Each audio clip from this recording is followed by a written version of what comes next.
Yeah, hello everyone. Welcome to this last session today, last session on diarrhea. So today my topic is going to be about chronic diarrhea, all right, which is the last leftover session from all the diarrhea. We have done discussion of basics of diarrhea, we have done discussion of acute diarrhea, we have done discussion of persistent diarrhea, and now we are going to talk a little about chronic diarrhea. All right. So first, like always, I'll start with definition. Okay. So what is the definition of chronic diarrhea? Chronic diarrhea is diarrhea which is lasting for more than 14 days. Okay, more than 14 days. Its onset is insidious. Its onset is insidious, and it is usually due to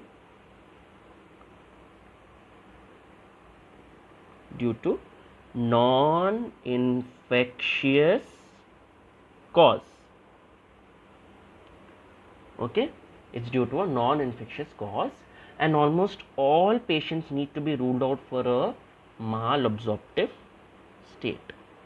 Okay, malabsorptive state. Okay, we need to rule out. All right. So basically, it's a diarrhea which is lasting for more than 14 days, insidious in onset, usually due to a non-infectious cause. Okay, that is it. Coming next to pathophysiology. Well, overall, basically, there's a problem in digestion over here and secretion. So what happens is there is a result. This all okay. I'll write here pathophysiology.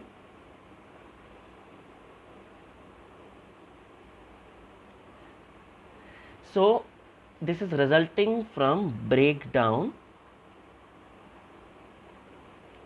of intraluminal factors. Okay, the breakdown of intraluminal factors which are responsible for digestion. Responsible for digestion. Okay, and this one more breakdown, and breakdown of mucosal factors which are responsible for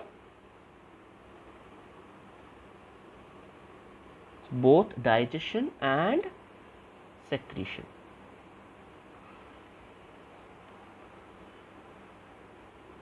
So that is less understanding. If this is the intestinal wall and this is the mucosal lining, okay,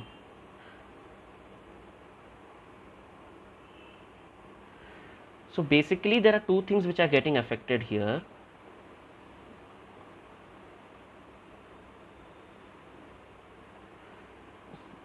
This is that is the mucosal lining which is getting affected, number one, and number two, some intraluminal factors which are responsible for the digestion.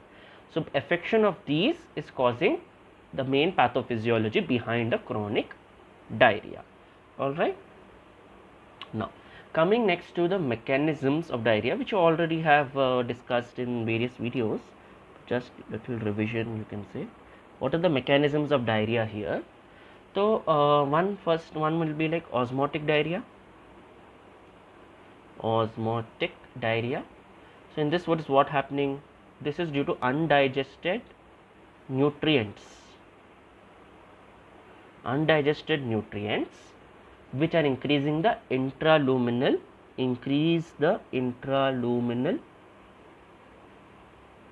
what load?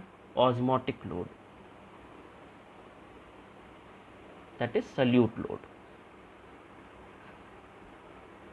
Okay. One mechanism for this chronic diarrhea can be osmotic diarrhea. Another can be a secretory diarrhea. Secretory diarrhea. Okay. So secretory diarrhea is due to noxious exotoxins. Okay. This increase what? CGMP and CAMP. and thereby increase the sodium or fluid secretion from the epithelial lining. Okay. Now sometimes like this, so this is like the basic mechanisms. Sometimes what happens is there are mutations in the transport proteins, like apical membrane transport proteins. So if you know that this is the border,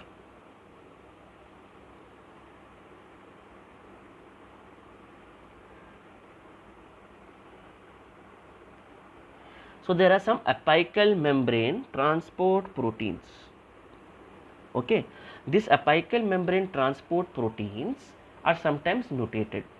Okay, example of this is chloride bicarbonate exchange transporter. This will cause a chronic neonatal diarrhea as well as failure to thrive in that baby. So I'll just write it down what I've explained. Mutation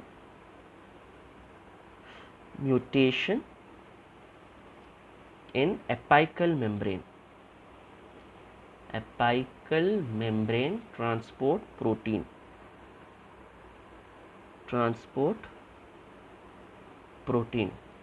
okay, like chloride bicarbonate exchange transporter. All right, this causes neonatal diarrhea with failure to thrive picture in the child. Okay. Now another cause of chronic diarrhea could be a decreased surface area of absorption. A decreased surface area of absorption will cause definitely a lot of like basically a lot of stool output. So if the absorptive surface is less, so what could be a cause of absorptive surface is post surgery. So post surgery, suppose there is excessive resection post surgery of bowel.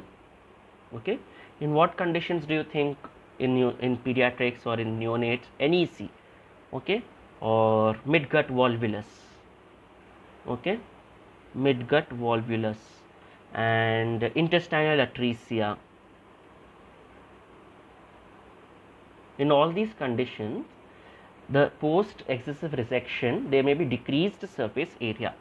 All of these lead to decreased surface area. Okay, this decreased surface area will cause loss of fluid and electrolytes. Loss of fluid and electrolytes. Okay, this is one. Another mechanisms, what else could it be? Yeah, alteration of intestinal motility.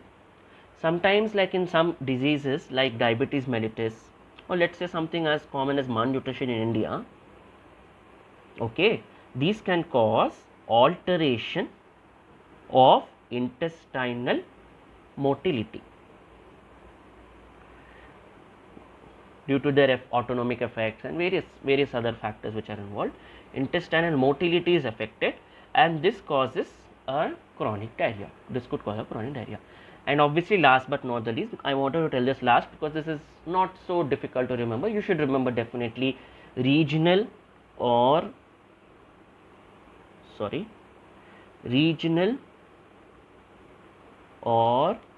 diffuse enteritis. When do you see this? Is there any reasons in which there be regional and diffuse enteritis? Yeah, definitely IBD. So ulcerative colitis or Crohn's disease. Okay, so in this you will have regional or diffuse ulceritis, colitis. Okay, so these are inflammatory processes which are causing chronic diarrhea. Okay, inflammatory processes. Now coming to next part is causes of chronic diarrhea. So let's take it age wise or age group wise so that it is easier for you to remember. So first let's deal with infancy. Infancy, what are the causes of chronic diarrhea? So one is post gastroenteritis post gastroenteritis malabsorption syndrome. Malabsorption syndrome 1. Number 2 is malnutrition, severe malnutrition, PEM. Okay. One more, cystic fibrosis. Let's not forget cystic fibrosis. Okay. Then some intolerances like cow milk or soy protein intolerance.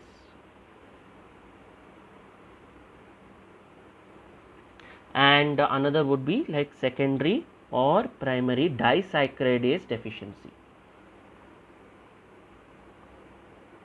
the enzyme deficiency. Okay, so all these could be the causes in an infant. Now next we will think a little bit about causes in childhood. Okay, so causes in childhood. Causes in childhood. What could be the causes of chronic diarrhea in childhood? Very common nowadays.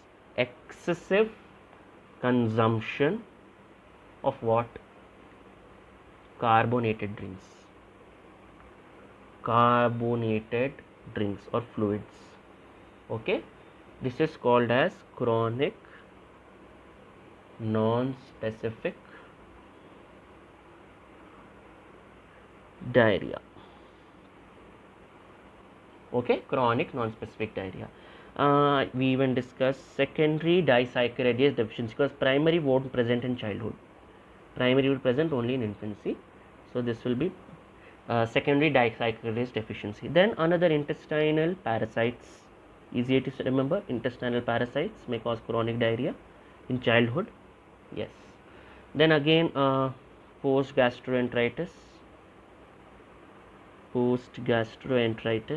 malabsorption. Okay, absorption, sorry.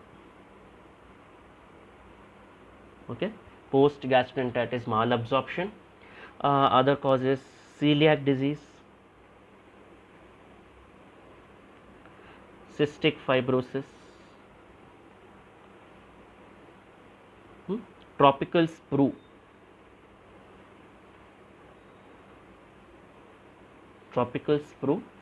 intestinal TB. All this should be at the back of your head when you see a child with chronic diarrhea. Coming to the third age group, which is going to be adolescents. In adolescents, what are the causes? Little simpler but very chronic diseases. These are IBS, IBD, giardiasis could be one. Lactose intolerance, which presents in this age group. Lactose intolerance. Okay, so this is about the causes. Okay, so we discussed a little bit about the definition, we discussed the pathophysiology, we discussed the mechanisms of diarrhea. Okay, we discussed the causes. All right, now next we will discuss a little bit about it's very thick.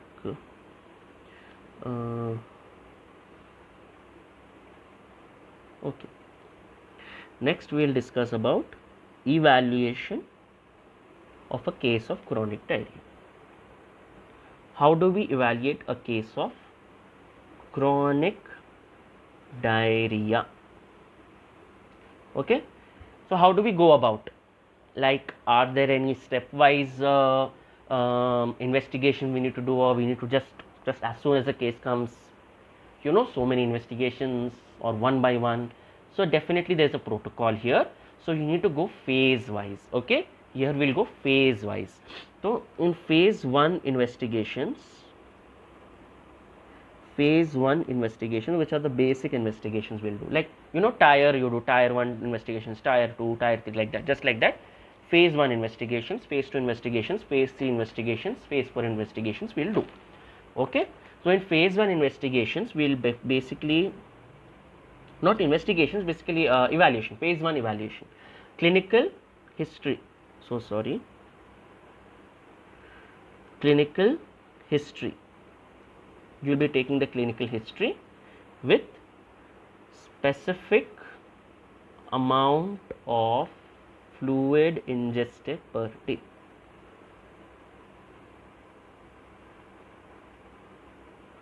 Okay, this you will do in clinical history. Next you will go for physical examination. Physical examination including nutritional assessment,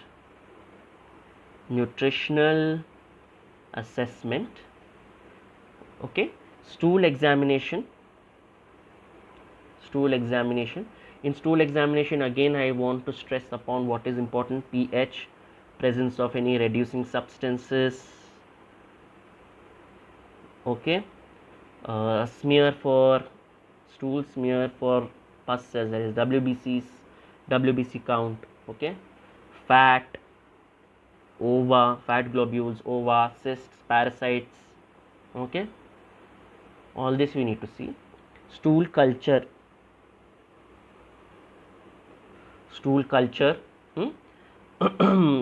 If you are suspecting antibiotic associated diarrhea, stool for Clostridium difficile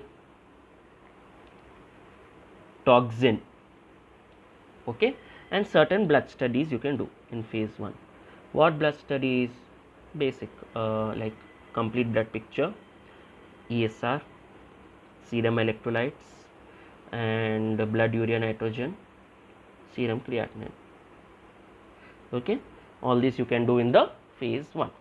So if you are done with the phase 1 and still you haven't found an answer and you want to work up even more, next you will go for phase 2 evaluation.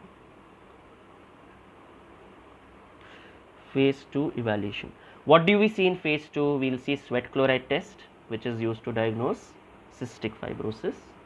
We will go for 72-hour stool collection for fat determination. But there are newer methods which have taken over for fat determination. It's called like, I'm sorry, not getting that investigation right now, but 72-hour stool collection is still being done in like some centers, but what I want to say is there are better methods also available, and you go for stool electrolytes. This is for fat malabsorption, right? So stool, this was 72-hour stool collection is for fat malabsorption, okay. So then stool electrolytes and stool osmolality, okay. By knowing stool osmolality, you will know like osmotic diarrhea or not, or secretory diarrhea, okay. Then you will go for like stool for certain reagents like phenolphthalein, magnesium sulfate, phosphate, and breath hydrogen test. Okay, you will do this for bacterial overgrowth and all that. You can do this. Then phase 3, if these also don't work out, you will go for phase 3.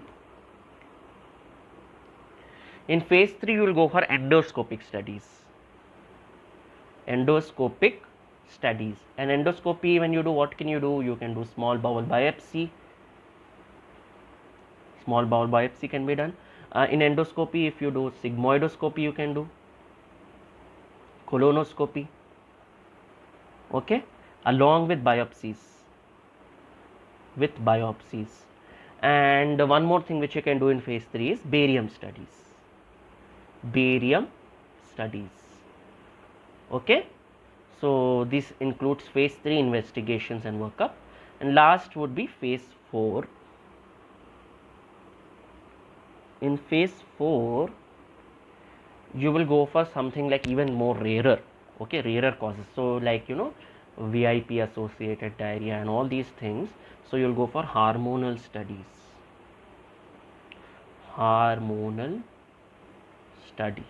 okay. Hormonal studies may do VIP, 5-hydroxyindole acetic acid, gastrin, and secretin assays. Okay, all these things you will go ahead. All right, so this was about the workup. So in the workup we have seen phase wise workup. If one phase gives you the answer, then you need not go ahead. So if one phase is not giving you the answers, then you go ahead and do the second phase, and then third phase, and then fourth phase. So this is about most of it. So you may have understood, right? Like definition, pathophysiology, mechanisms, causes, okay, and evaluation. Now we have just treatment left, which is a very small tiny bit. Treatment, basically it's it's something like, treatment is like cause based. Okay, you have to treat the cause. So so as such, overall management, I'll just tell, basically the main thing is to treat the cause. Treat the cause. Once you found the cause, you have to treat the cause. That is for a systemic illness like cystic fibrosis, manage the cystic fibrosis. Okay, for IBD, manage the IBD. Okay, so like that, you have to treat the cause. That is the main thing. Okay, apart from that, like some basic things which I can mention are, like if there is a chronic non-specific diarrhea that was due to carbonated drinks, if you remember, chronic non-specific diarrhea, you should restrict the fruit juices and the carbonated drinks. Okay, restrict the fruit juices and carbonated drinks which the child is being given or taking, the child himself or herself is taking the drinks. Okay, next is secondary carbohydrate intolerance, basically secondary deficiencies. So secondary carbohydrate intolerance, in this you should go for decreased lactose or sucrose in the diet. Okay, and sometimes lactase can be supplemented, lactase enzymes is available, okay, to be supplemented. Okay, now if suppose stool examination reveals excessive fat, a lot of fat globules and everything, okay, so it may be a malabsorption syndrome. It may be a malabsorption syndrome. Okay, in such case what you can do, you can go ahead for the workup of further malabsorption syndromes, and you can manage the specific malabsorption syndrome. If suppose you have workup comes for post gastroenteritis malabsorption, so you can give pre-digested formula in the children. Pre-digested formula you can use. Okay, now secretory diarrhea with transport protein abnormalities, which are congenital defects which present in the neonatal period, you can do nothing else but give nutritional support. So secretory diarrhea due to congenital defect of transport proteins, which is a congenital defect, you can't do anything else, you have to just give nutritional support to the child. Okay, and if suppose you have found there is giardiasis, okay, or cryptosporidium, you can go for nitazoxanide, sorry. Okay, and what else is there? Nothing, like this much. Treat the cause is the main thing which you need to know. So it's a cause based treatment, nothing much to discuss in chronic diarrhea on that. So this completes our topic today, and I think it's not so complex right now, but yeah, you need to know about chronic diarrhea, the causes, the mechanism, okay, evaluation, and the treatment as such, it's not specifically given, and you can go ahead with so thank you for listening. Thank you. Okay, I'm Dr. Waheed Hussain. Please like and subscribe if you're make these videos are useful, and please share with your friends too, okay, because it can be maybe useful for them even more. All right, so like always, the sources I'll mention. Source was IAP textbook of Paediatrics, okay, and yeah, just IAP textbook. This one was only from IAP textbook, not from any pediatric gastroenterology book or hepatology book. Okay, so this is about chronic diarrhea. All right, Yeah, thank you. Good night.